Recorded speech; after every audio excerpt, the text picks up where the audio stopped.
In this video, I'm going to draw a representation of the bolt conformation. So hopefully my drawing skills are on point.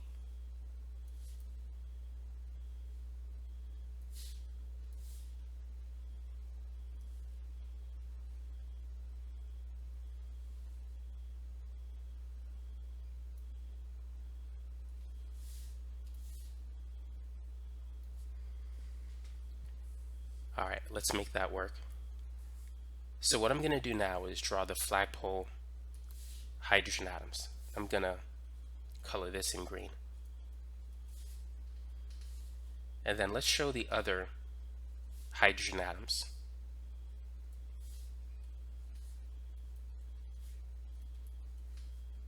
So the hydrogen atoms in red, they're eclipsed with the ones in blue.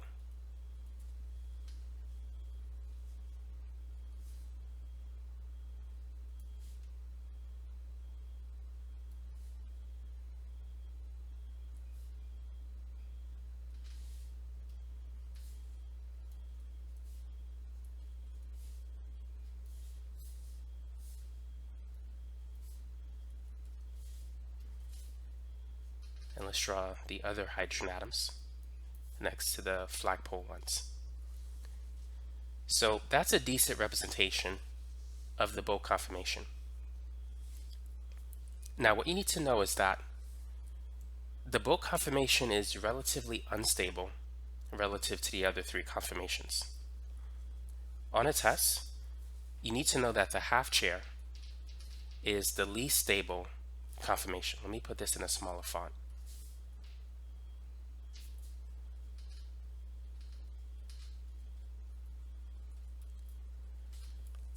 After the half chair conformation, next is the bolt conformation.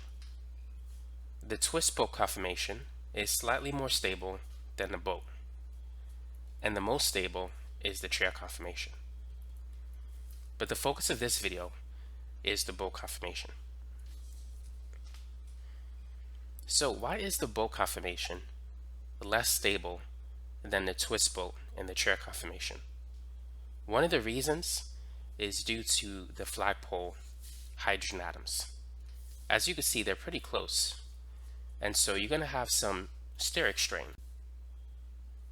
The steric strain is due to the electron repulsion that occurs when the hydrogen atoms get close to each other. As their electron clouds approach each other, you're going to have electron repulsion. Now the bolt conformation also have torsional strain.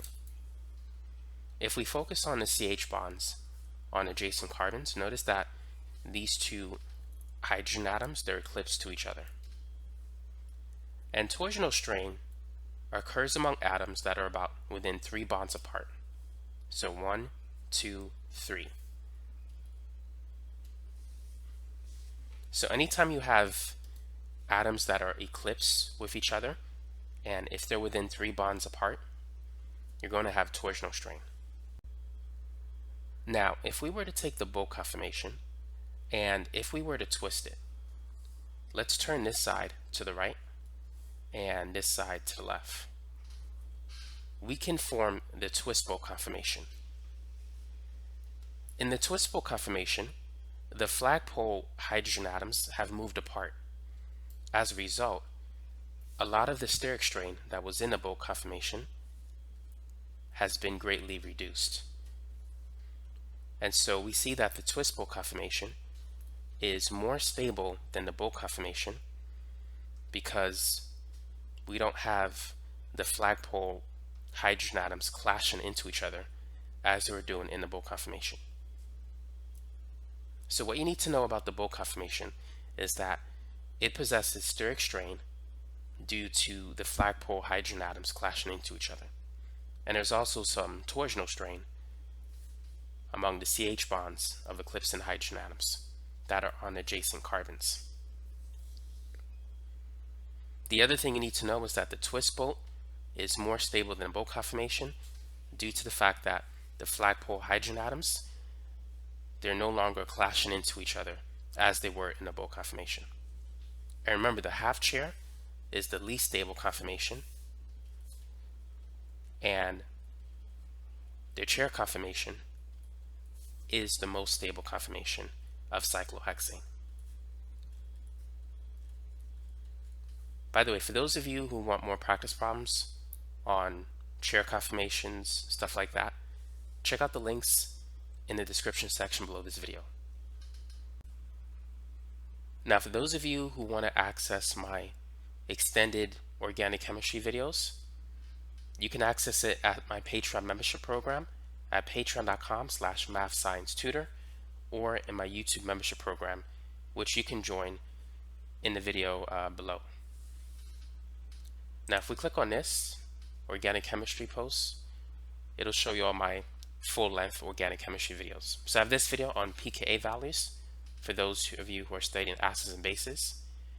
For those of you who are just studying organic chemistry, this basic introduction video will really help you get started.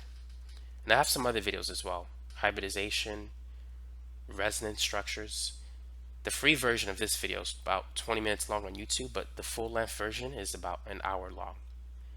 Acids and bases, functional groups, Newton projections. The worksheet contains all of the problems in the full-length video. Some of you have asked for worksheets. You prefer to work through the problems that way instead of watching a long video. So I have it for not all of my videos, but some of them. So we have chair conformations. Now, for my organic chemistry exam 1 video, you may have to type it in the search box to get it. Or if you look at the description section of the referring video, it'll take you directly to that link. But here is the worksheet. Now, if you want to watch a 7-hour video, you can do it that way, but if you prefer to print out the worksheet and work through the problems that way, you could do that as well. By the way, post a comment in below this video. I want to know what your thoughts are. Do you prefer to watch the 7-hour video, or do you prefer to study for the exam by getting a printout of the worksheet and working through the problems while you're in school? Let me know in the comment section below. Now, I have other videos: stereochemistry, specific rotation, SN1, SN2 reactions. There's a practice test on that, 77 practice problems. So here's the video with the practice test, but I haven't done the worksheet yet. We got alkene reactions, alkyne reactions, alcohol reactions, radical reactions, and then my organic chemistry 1 final exam review video. So the video is actually finished, but the worksheet is coming soon. So let me know, for those of you who are actually interested in getting these worksheets, do you prefer to watch a 6-hour final exam review video, or do you prefer to have a printout of the 100 practice problems and work through it at school? Let me know in the comment section below.